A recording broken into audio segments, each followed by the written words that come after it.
Bonjour à tous. Aujourd'hui, après avoir étudié la propagation des ondes électromagnétiques dans le vide, nous allons regarder ce qui se passe lorsque ces ondes électromagnétiques circulent dans un milieu matériel. Alors, pas n'importe quel milieu matériel, ce qu'on va étudier, c'est essentiellement les plasmas aujourd'hui. Donc, qu'est-ce que c'est qu'un plasma? Donc, un plasma, c'est un milieu ionisé où on va avoir des ions et des électrons qui vont pouvoir se balader. En fait, c'est une sorte de gaz, mais à part que on va avoir au moins une partie des électrons qui vont être arrachés des atomes et des molécules pour circuler librement. Du coup, ce qui laisse des ions chargés positivement pour compenser cette charge. Les plasmas ne sont pas forcément entièrement ionisés. Ça dépend du plasma. Certains plasmas sont presque complètement ionisés, c'est-à-dire qu'il n'y a quasiment plus d'atomes ou de molécules neutres.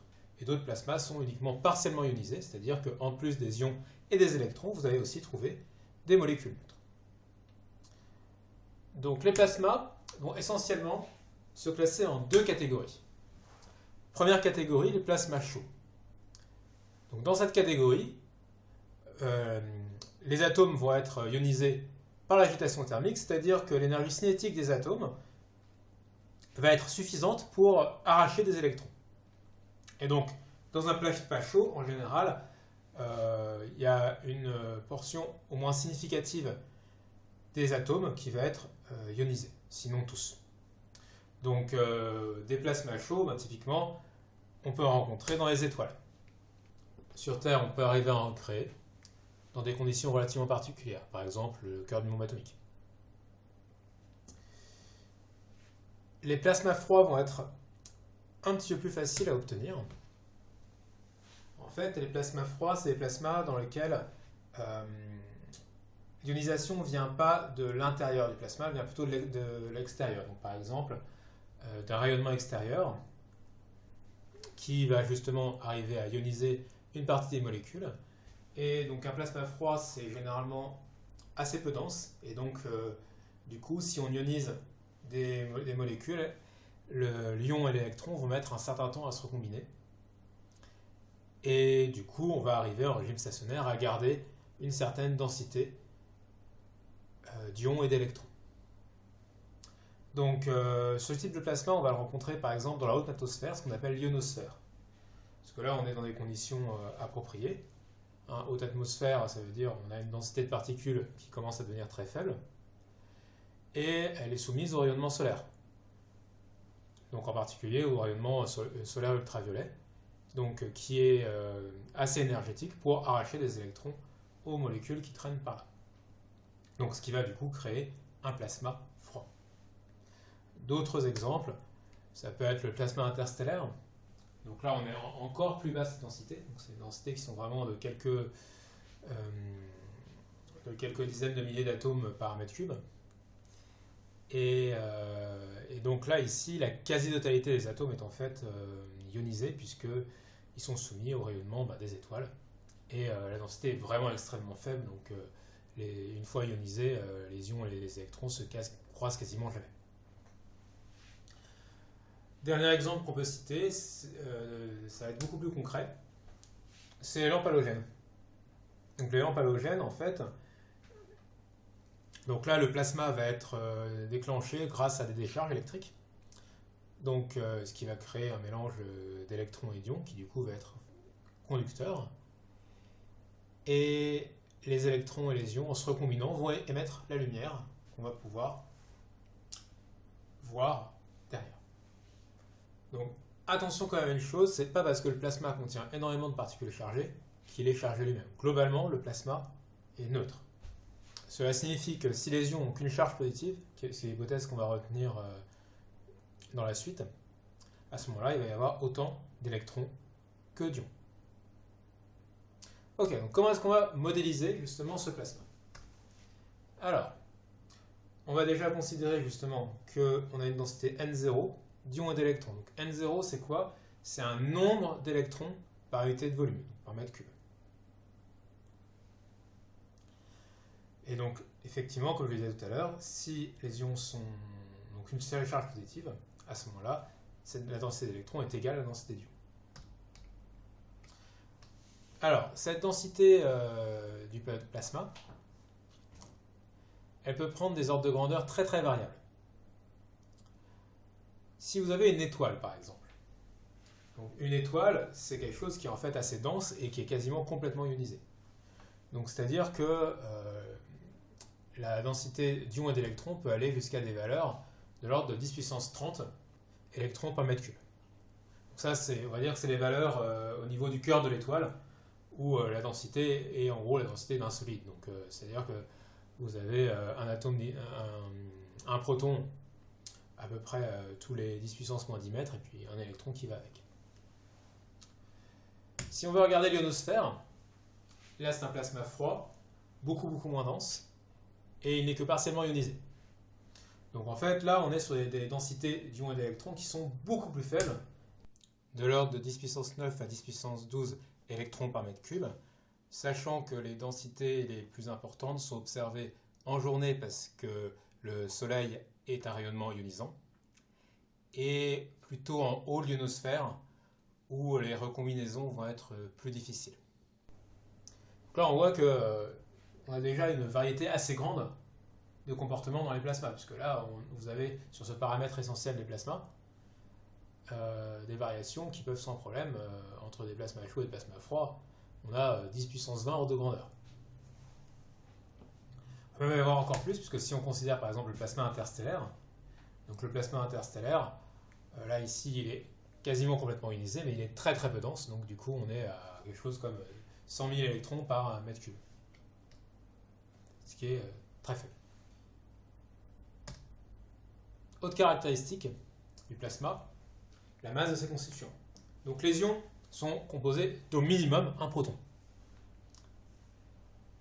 Donc un proton ayant une masse légèrement supérieure à 10 puissance 27 kg, la masse des ions est supérieure à 10 puissance 27 kg. Et donc très supérieure à la masse des électrons, qui est de 9 à 10 puissance 31 kg. Et donc, ça veut dire qu'on pourra négliger la masse des électrons par rapport à la masse des ions dans la suite. Une autre hypothèse qu'on va retenir pour décrire notre plasma, c'est qu'il n'est pas relativiste. Donc c'est-à-dire que les vitesses des électrons sont faibles devant C. Celles des ions également. Donc ça va avoir une conséquence qui est que notre force de Lorentz va se simplifier. Puisqu'on a vu que pour le monde électromagnétique, dans le vide, certes, B était de l'ordre de E sur C. Donc cette relation en ordre de grandeur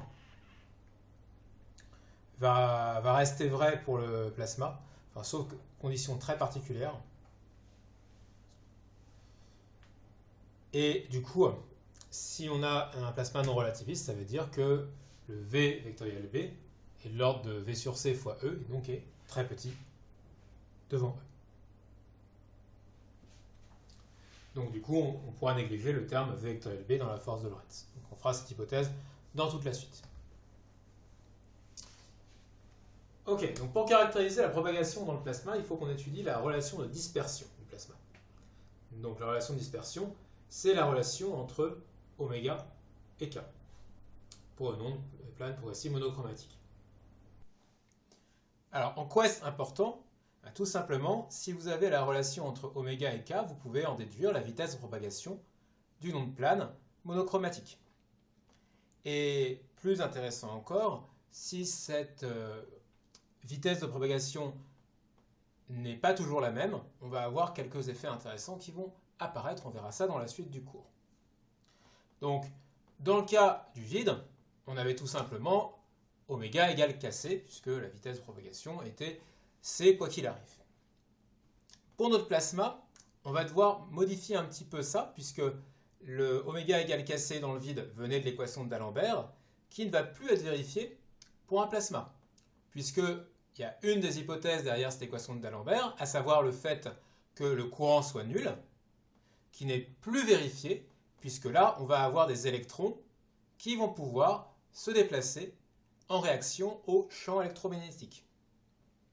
Et donc ça va nous créer un J non nul, et donc ça va nous modifier notre équation de Maxwell-Ampère.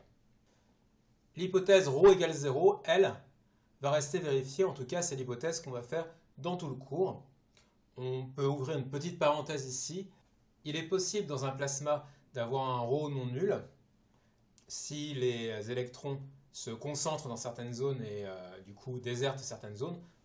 Mais ça correspond vraiment à des ondes très particulières et on ne va pas les considérer dans ce cours. Donc faisons le calcul. Donc on va partir d'une particule. Donc pour une particule, électron ou ion, on peut écrire le PFD.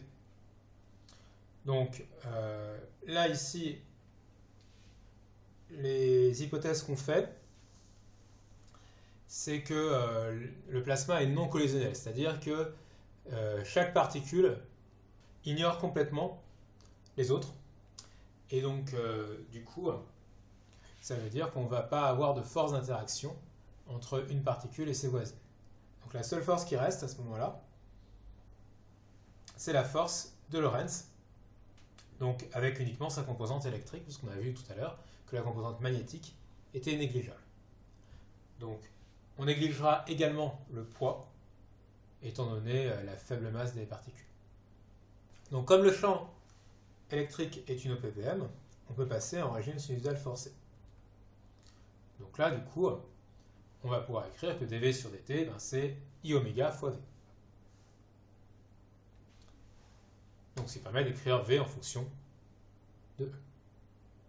Une fois qu'on a la vitesse, ça nous permet de calculer la densité de courant. Puisque J, c'est la densité d'électrons fois la charge d'électrons fois la vitesse des électrons, plus la même chose pour les ions. Donc on peut écrire que J, c'est N0 fois E carré sur ME I oméga plus E carré sur MI I oméga fois E. Donc ME et MI étant les masses des électrons et des ions, respectivement. Donc dans ce terme-là, il y en a un qui va être négligeable. C'est le terme associé aux ions. On a vu tout à l'heure que la masse des ions était très grande devant la masse des électrons. Donc en fait, ça a pour conséquence que les ions vont se déplacer beaucoup plus lentement que les électrons et que donc leur contribution au courant sera négligeable. Donc du coup, on va complètement ignorer les ions dans toute la suite de l'étude. Et donc, on obtient une expression simplifiée de J en fonction de E. Donc le terme qui est devant E, on l'appelle parfois conductivité complexe, puisque c'est assez analogue à un J égale sigma E, sauf que cette fois-ci, c'est un sigma complexe. Donc une fois qu'on a tout ça, on peut l'introduire dans l'équation de Maxwell en paire. Donc là, vous avez le terme mu0j et le terme mu0 epsilon 0, dE sur dt, donc qui se transforme en I oméga sur C carré E. Donc, le B, on va l'exprimer à l'aide de Maxwell-Faraday, comme d'habitude. Et donc, on l'introduit dans le produit vectoriel. Donc, par ailleurs, j'ai mis un petit peu en forme le terme de droite. J'ai factorisé le 1 sur C carré. Donc, ce qui, du coup, fait descendre à epsilon 0. Je vais utiliser mu0 epsilon 0 est égal à 1 sur C carré. Donc, on fait le double produit vectoriel. Donc ça nous donne un terme en K scalaire K fois E et un terme en K scalaire E fois K. Le terme en K scalaire E est nul à cause de Maxwell-Gauss, puisque la divergence de E est nulle. Je rappelle que ρ reste nul. Et du coup, on peut en conclure que K carré E est égal à 1 sur C carré fois moins N0 E carré sur epsilon 0 ME plus oméga carré. Donc là, ici, j'ai divisé de chaque côté par I sur oméga. Donc, du coup, on peut identifier le premier terme à une pulsation au carré, le terme N0 E carré sur epsilon 0 M. Et donc cette pulsation, on va l'appeler pulsation plasma. Et donc on a notre relation de dispersion qui est K carré est égal à 1 sur C carré, oméga carré moins oméga P carré. cette relation de dispersion est évidemment assez différente de ce qu'on a dans le vide, hein, qui était juste k est égal à oméga sur c. On peut quand même remarquer que dans le cas où oméga p tend vers 0, on retrouve bien la relation de propagation dans le vide. Donc quelles sont les conséquences de cette relation de dispersion? Eh bien, ça dépend de si oméga est plus grand que oméga p ou oméga est plus petit que oméga p. Si oméga est plus grand que oméga p, le terme oméga p carré moins oméga p carré est positif. Donc on a k carré qui est positif. Donc ça veut dire que en première approximation, notre onde, elle ressemble à quelque chose qu'on connaît quand même, hein. On a k qui est positif, donc on a une onde qui se propage. Bon. On verra un peu plus loin que c'est pas si simple que ça, mais pour l'instant, on va laisser ça de côté. C'est le deuxième cas qui va nous intéresser dans un premier temps, qui est le cas où un k carré est négatif, c'est-à-dire oméga inférieur à oméga p. Dans ce cas-là, on obtient un cas qui serait complexe. Donc on va noter plus ou moins i kappa. Alors qu'est-ce que ça a comme conséquence un cas complexe? Alors, toutes les équations qu'on a écrites, hein, fonctionnent avec un cas complexe, hein. Donc il n'y a pas de problème fondamental à avoir un cas complexe. Il faut quand même se demander quelles en sont les conséquences.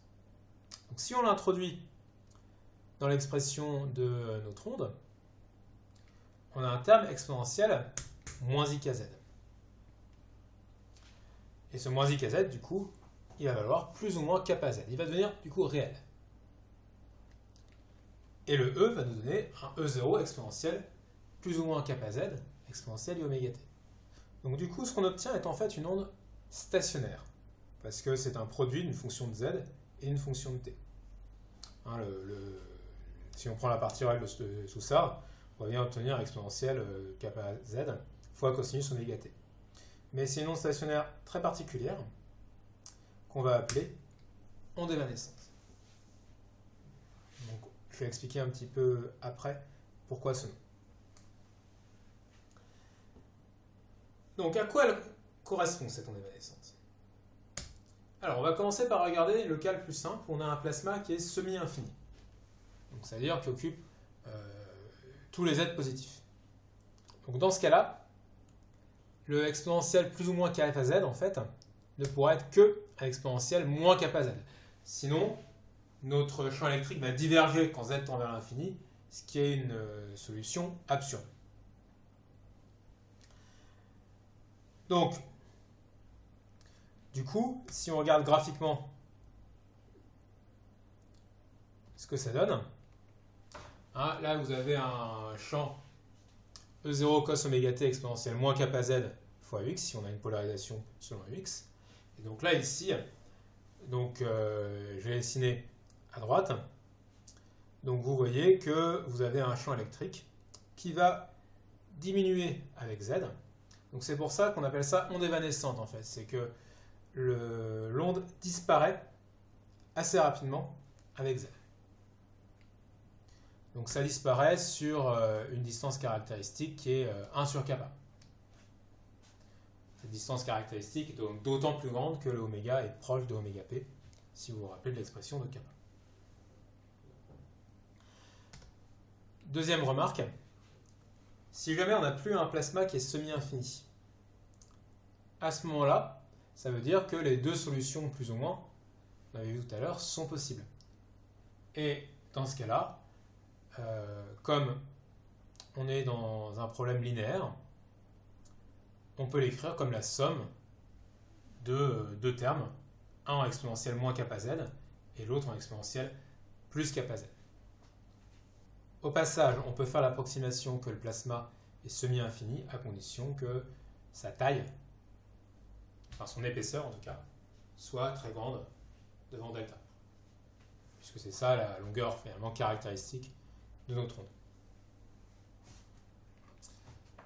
Ok, regardons ce qui se passe au niveau énergétique. Pour ça, on va s'intéresser au vecteur de Poynting qui correspond au flux énergétique associé à cette onde évanescente. Donc calculons-le. Donc, pour calculer pi, à partir des représentations complexes. Donc je rappelle qu'on peut utiliser l'expression moyenne d'un produit est égale à 1,5 de partie réelle du produit d'une représentation complexe et de l'autre représentation complexe conjuguée. Donc ce qu'on applique pour le vectorial pointing avec un produit vectoriel. Donc le B, c'est K sur oméga vectoriel E. Ça ne change pas. Et donc on peut le remplacer dans l'expression de pi et faire le double produit vectoriel. Donc on se retrouve comme d'habitude avec un terme E scalaire K qui est nul par Maxwell-Gauss. Et quant à l'autre terme, ben, E scalaire E étoile, on se retrouve avec un module de E au carré.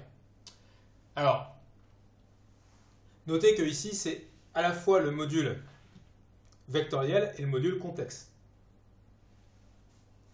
Puisque on a à la fois fait le produit scalaire de deux vecteurs et fait le produit d'un complexe et de son complexe conjugué.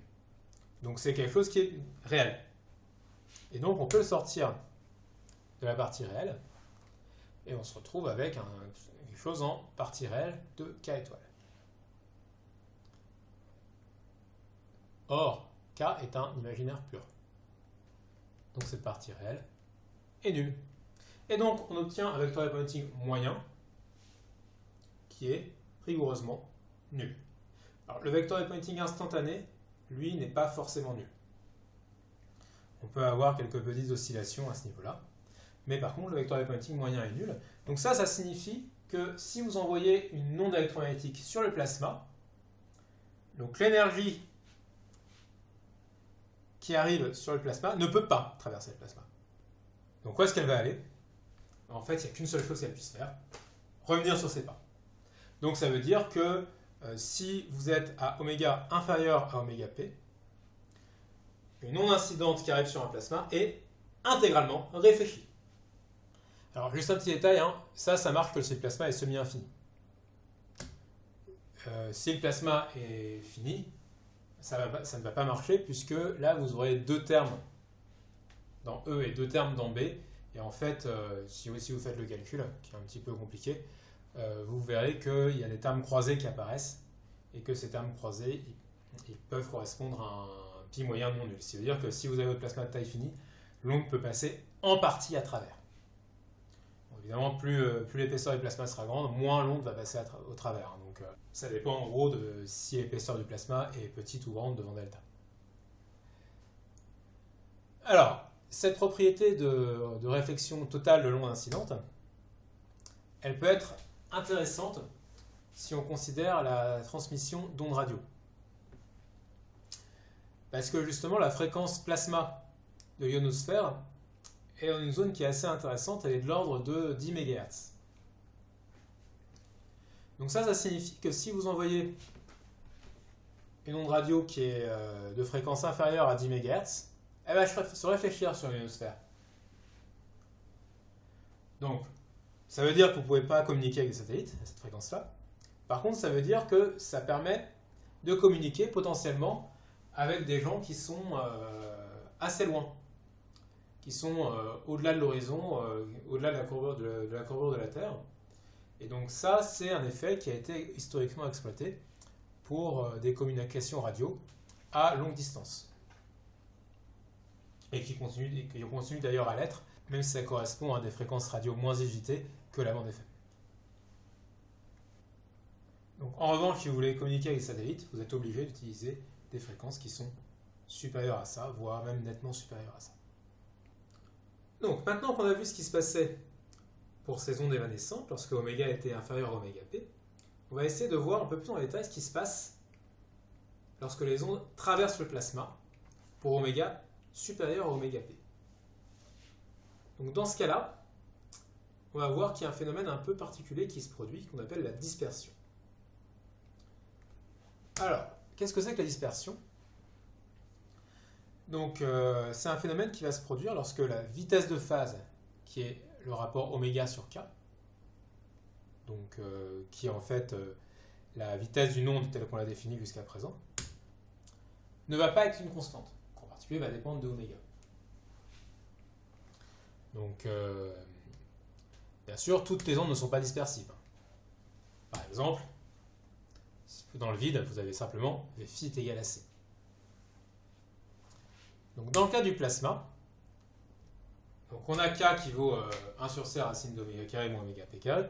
Et donc, du coup, le V phi va effectivement dépendre de oméga. On va quand même remarquer un truc un peu étrange sur ce V phi. C'est que le terme là, en dessous, la racine de 1 moins oméga p carré sur oméga carré, c'est quelque chose qui est forcément inférieur à 1. Et donc ça veut dire que notre vitesse de phase est supérieure à c, à la vitesse de la lumière. Or, si vous vous rappelez de ce que disait Papy Einstein, il nous disait, mais rien ne peut aller plus vite que la lumière. Alors là, on a une onde qui a l'air de se propager plus vite que la lumière. Voilà, bizarre. Alors, on va voir qu'en fait, ce truc-là, c'est un peu une illusion. Puisque cette vitesse de propagation, c'est vraiment la vitesse de propagation d'une onde qui est purement monochromatique. Donc, c'est-à-dire quelque chose qui serait présent dans tout l'univers. Et ad vitam aeternam, qui ne varierait pas. Donc, quelque part, cette onde, elle ne peut pas être utilisée pour faire se propager la moindre information. Et en fait, c'est la vitesse de propagation des informations qui ne peut pas dépasser c. Et on va voir que cette vitesse de propagation des informations, cette vitesse de propagation de l'énergie aussi, elle ne va pas être supérieure à c. Mais pour pouvoir dire ça, il faut évidemment qu'on fasse le calcul. Donc commençons par la propagation de l'énergie. Donc, l'énergie volumique qu'on a dans le plasma, on va avoir les composantes électriques et magnétiques et l'énergie cinétique des électrons. Bon, comme d'habitude, la vitesse des ions étant très faible devant la vitesse des électrons, on néglige la composante ionique. Donc ce troisième terme, en fait, il ne faut pas l'oublier. Et donc effectivement, si vous voulez une énergie volumique, bah, vous regardez l'énergie cinétique d'un électron et vous multipliez par le nombre d'électrons par l'unité de volume. D'où ce terme 1/2 de n me v carré. Donc on va essayer de calculer chacun de ces termes en fonction de l'amplitude du champ électrique. Donc le premier terme, c'est facile.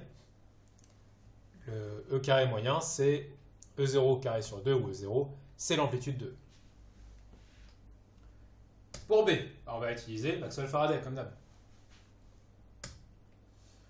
Et donc on a B qui est égal à K sur oméga vectoriel E. Et comme K et E sont orthogonaux, à cause de Maxwell-Gauss, le module de B, c'est K sur oméga fois le module de E. Et donc du coup, on obtient la moyenne de B carré en remplaçant K par sa valeur. Ça nous donne 1 sur 2C carré fois 1 moins oméga P sur oméga carré, E0 carré. Dernier terme, V. Donc V, on sait comment il est relié à E. Hein, on a vu, grâce au PFD, on avait V qui était égal à moins 2 sur ME I oméga fois E. Si on prend le module de ça et qu'on met au carré, on obtient la moyenne de V carré, qui vaut donc E carré sur 2ME carré oméga carré E0 carré. Mettons tout ça ensemble. La moyenne de l'énergie, donc on a un terme epsilon 0 E0 carré sur 4, on pourra mettre en facteur. Donc on a le 1 qui correspond au terme E carré sur 2. Le terme B carré sur 2 mu 0 va nous apporter un terme 1 moins oméga P carré sur oméga carré, parce que 1 sur mu 0 C carré, ça fait epsilon 0. Et on a encore le terme avec V carré, qu'on va juste récupérer. Ça nous fait un NE carré sur ME epsilon 0 oméga carré, puisqu'on a mis le epsilon 0 en facteur, je vous le rappelle. On reconnaît là oméga P carré. Le terme NE carré sur ME epsilon 0, c'est ce qu'on a appelé oméga P carré. Et donc, du coup, tout ça va se simplifier grandement. E va être égal à epsilon 0 E carré sur 2. Donc pour avoir la vitesse de propagation de l'énergie, il faut combiner ça avec le vecteur de Poynting. Alors celui-ci, il vaut comme d'habitude E vectoriel K vectoriel E sur mu0 oméga. C'est juste on a exploité l'expression de B obtenue avec Maxwell Faraday. Donc, on obtient avec le double produit vectoriel habituel le terme en E carré et le terme en E scalaire K qui est nul en Maxwell-Gauss. Et du coup, on remplace K par sa valeur. Et la moyenne de E carré, c'est E0 carré sur 2, pour nous donner E0 carré sur 2 mu0c fois racine de 1 moins oméga v carré sur oméga U, U étant la direction de K. Donc si on combine ça avec E, donc en utilisant le fait que 1 sur mu0c c'est égal à epsilon 0c, donc on obtient que c'est égal à E fois une certaine vitesse qu'on identifie comme la vitesse de propagation de l'énergie et qui est, au miracle, inférieure à c. Donc cette vitesse, on l'appelle la vitesse de groupe.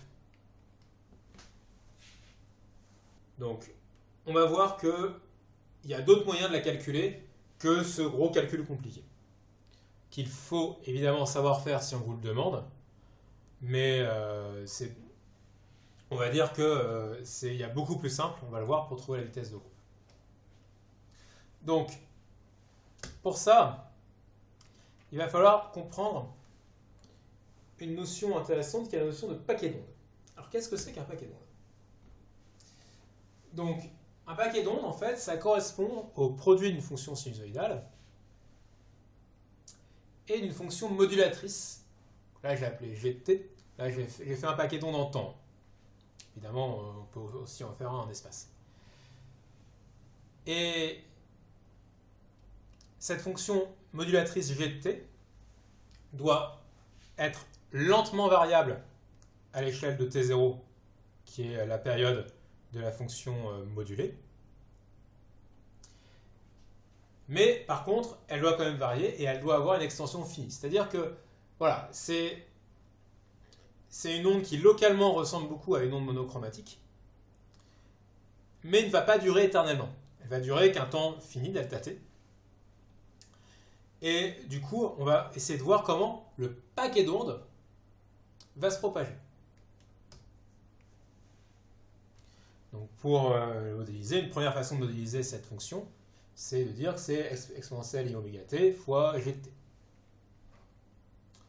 Donc une deuxième façon de la modéliser, c'est de la décomposer en ondes monochromatiques.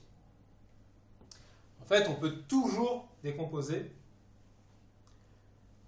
une onde quelconque en onde monochromatique. C'est ce qu'on appelle l'intégrale de Fourier. C'est en fait une extension de la série de Fourier, sauf que là, notre signal n'a même pas besoin d'être périodique. En gros, vous faites tendre la période vers l'infini, donc les fréquences autorisées deviennent de plus en plus petites, et donc du coup, vous obtenez une intégrale de Fourier. Donc, je ne vais pas rentrer en détail dans les mathématiques, en particulier comment est-ce qu'on obtient le f chapeau de oméga en fonction de f de t, ce qui n'est pas au programme. Donc, ce qui est important, c'est de savoir qu'on peut le faire.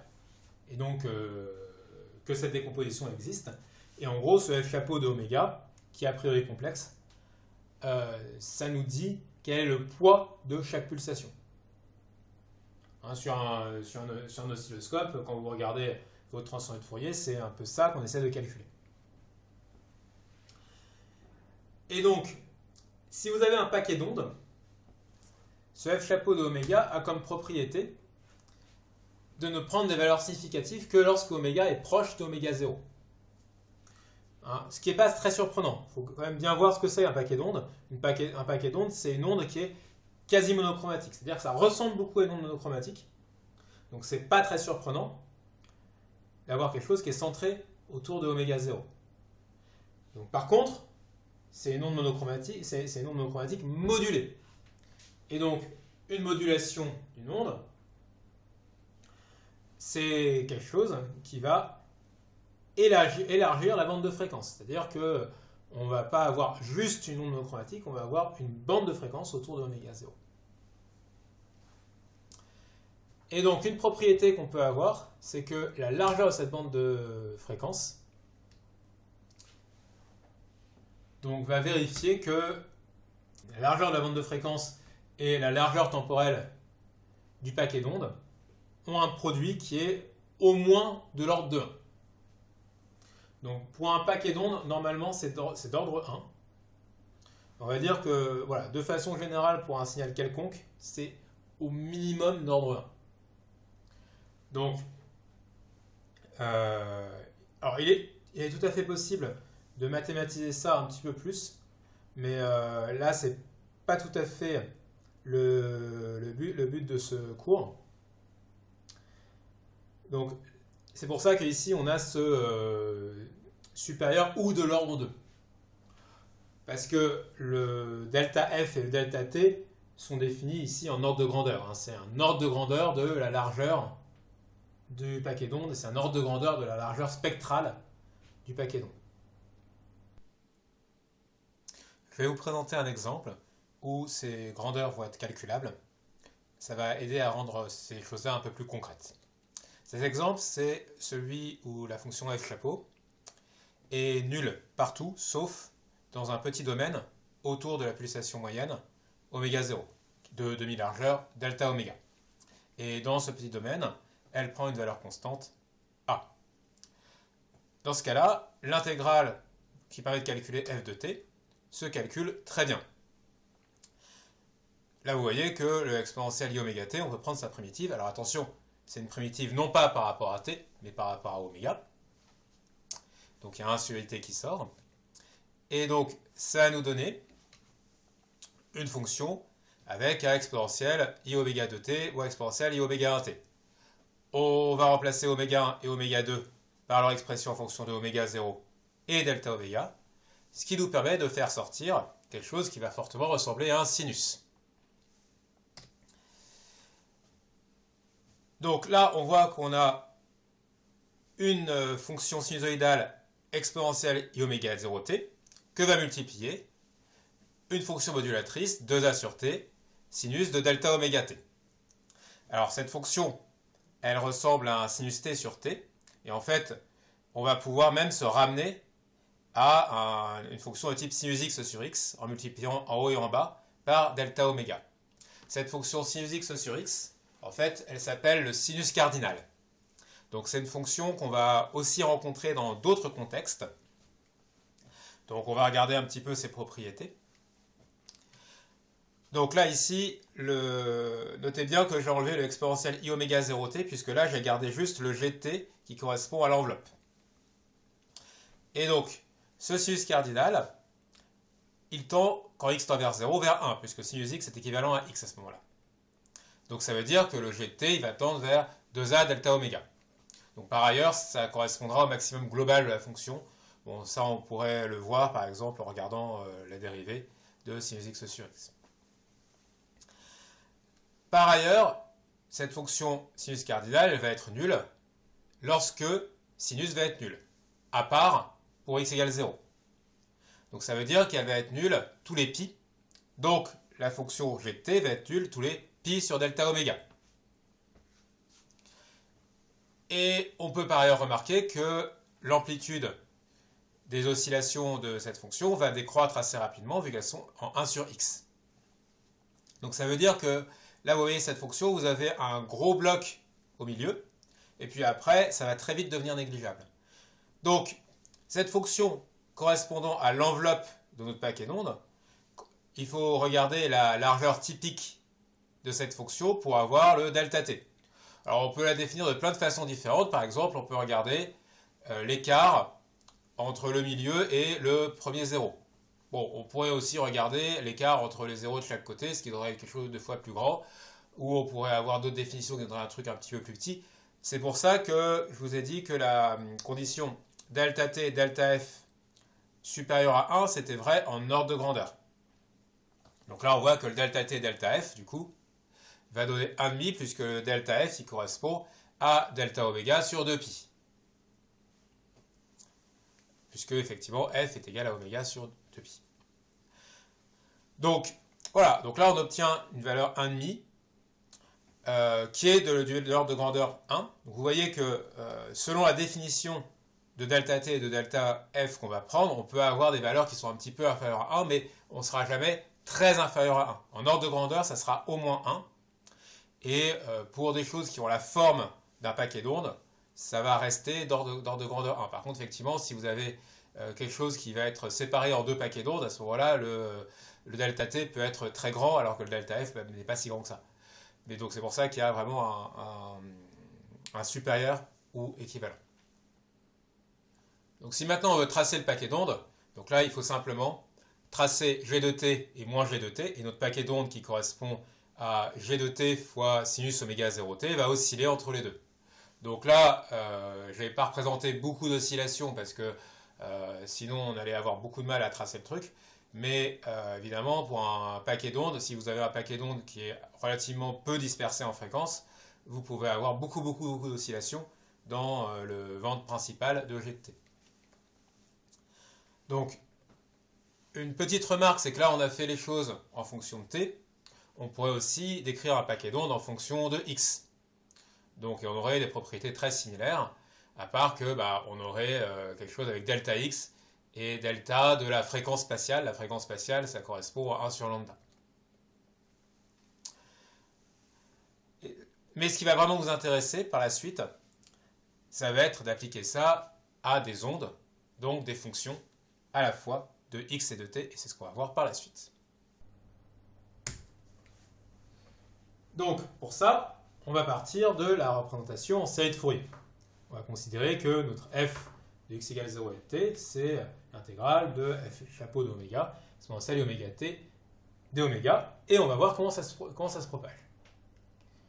Alors, on va quand même noter que le g de t, c'est le f de x égale 0 et de t fois exponentielle moins i oméga 0t, finalement par définition de g de t. Donc du coup, on a aussi l'expression de g de t qui va nous servir par la suite. Ok, donc si on fait se propager ce f, donc on sait comment se propage chacun des termes exponentiels i oméga t, ça nous donne un exponentiel i oméga t moins kx, et par linéarité, du coup, on sait comment se propage l'ensemble.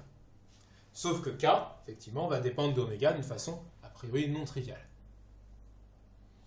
Alors, maintenant, comme le f chapeau est nul si oméga n'est pas voisin d'oméga 0, on va pouvoir faire un développement limité. C'est-à-dire que k d'oméga, c'est k d'oméga 0 plus la dérivée de k par rapport à oméga fois oméga moins oméga 0, dl à l'ordre 1. Donc, chacun de ces termes, on va lui donner un nom. Le terme k d'oméga 0, on va l'appeler k0. Le terme dk sur d'oméga, qui est homogène à un temps sur une longueur, donc l'inverse d'une vitesse, on va l'appeler 1 sur v. Autrement dit, v est égal à d'oméga sur dk. Et oméga moins oméga 0, on va l'appeler nu. Au passage, ça veut dire que oméga, l'oméga qui reste, sera oméga 0 plus nu. Et donc, du coup, on remplace tout ça dans l'expression de f de xt. Et on obtient le oméga qui vaut oméga 0 plus nu, le k de oméga qui vaut k0 plus nu sur v. On met l'exponentielle i oméga 0t moins k0x en facteur, puisqu'elle ne dépend pas d'oméga. Et il nous reste dans l'intégrale f chapeau d'oméga fois exponentielle i nu t moins nu x sur v. Ça ressemble beaucoup à l'expression de g de t, sauf que au lieu de la variable t, on a la variable t moins x sur v. Et donc du coup, on peut en conclure que f de xt, c'est égal à exponentielle i oméga 0t moins k0x fois g de t moins x sur v. Donc là, on a deux vitesses distinctes.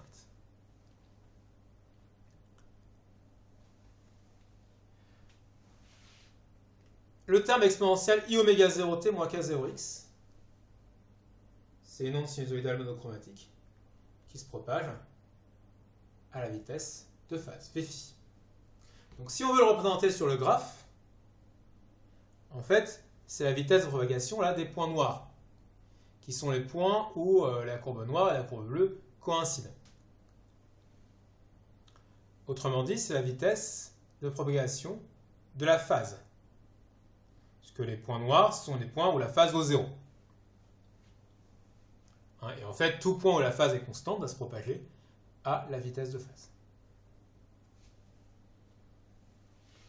Le truc, c'est que la courbe bleue, le g de t moins x sur v, il ne se propage pas à cette vitesse. Il se propage justement à la vitesse v. Dω sur dk. Donc on va identifier à la vitesse de groupe qu'on avait déterminée tout à l'heure.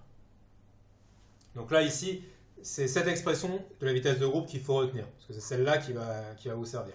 Vous allez voir qu'on va retrouver ce qu'on avait obtenu tout à l'heure par le calcul. Donc, pour visualiser un petit peu ce que ça donne, je peux vous renvoyer au lien que j'ai mis en dessous de la vidéo. Donc, c'est des liens qui pourront vous envoyer vers des simulations de propagation de paquets d'ondes. Donc, où vous pourrez faire varier des paramètres et même éventuellement faire apparaître des effets du deuxième ordre que donc je n'ai pas mentionné là, qui seraient des effets de déformation du paquet d'ondes. Donc là, on va les négliger en première approximation, bien sûr.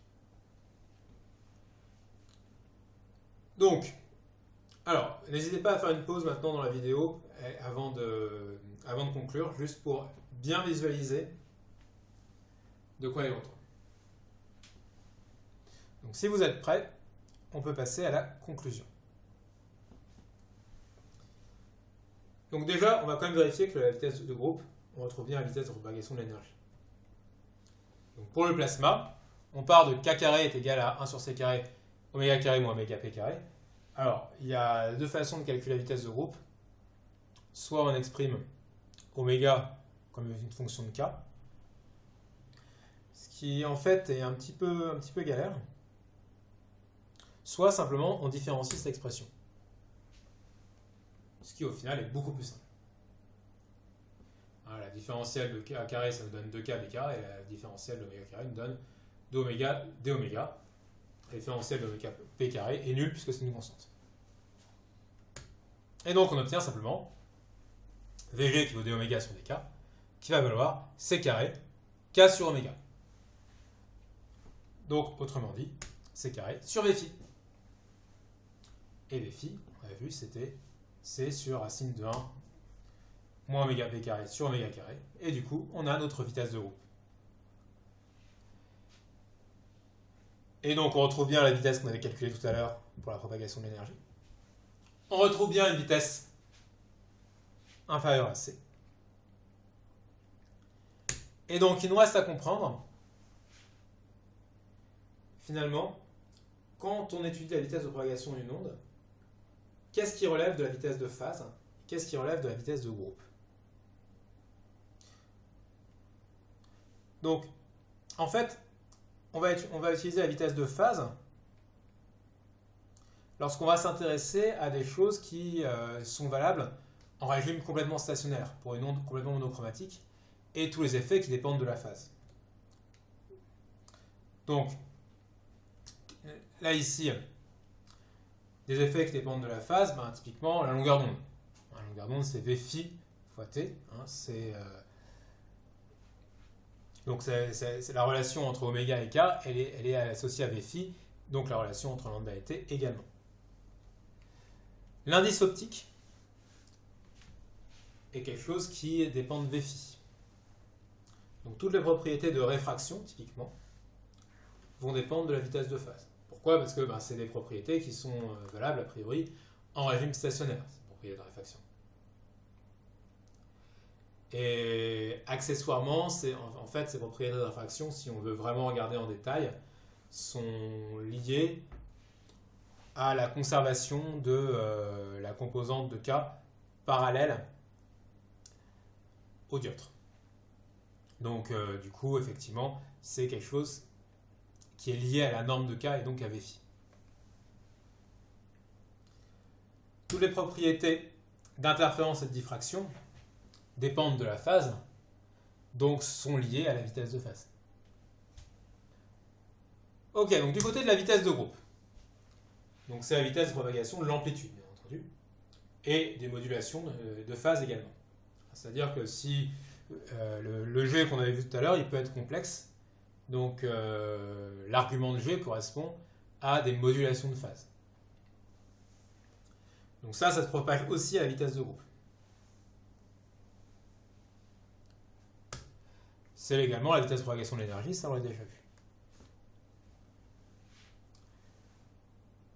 C'est encore la vitesse de propagation de l'information. C'est-à-dire que si vous voulez envoyer de l'information à l'aide d'une onde électromagnétique, vous êtes obligé de la moduler. Une onde purement monochromatique ne propage aucune information, puisque, quelque part, sur votre récepteur, vous allez avoir une onde sinusoïdale, si vous avez une onde purement monochromatique. Et une onde sinusoïdale, en soi, ne contient aucune information, puisqu'elle est complètement prévisible. Une fois que vous connaissez sa fréquence, c'est fini. Il n'y a plus rien qui se passe. Donc c'est d'ailleurs pour ça que c'est pas gênant que la vitesse de phase soit supérieure à la vitesse de la lumière, puisque c'est quelque chose qui ne transmet aucune information. En fait, on peut dire que une fois que localement on oscille à une certaine fréquence, tant qu'il n'y a rien qui nous dit de faire autrement, on va continuer à osciller à cette fréquence. Ce qui nous dit qu'il faut faire autrement, c'est l'information qui va se propager justement à la vitesse de groupe. Et donc cette vitesse de groupe, elle doit nécessairement être inférieure à c pour respecter la relativité. Donc, si vous trouvez une vitesse de groupe qui est supérieure à c, c'est que vous avez fait une erreur dans votre calcul. Par contre, si vous trouvez une vitesse de phase qui est supérieure à c, ce n'est absolument pas gênant. Donc c'est la fin de ce cours. Donc merci de votre attention et à bientôt.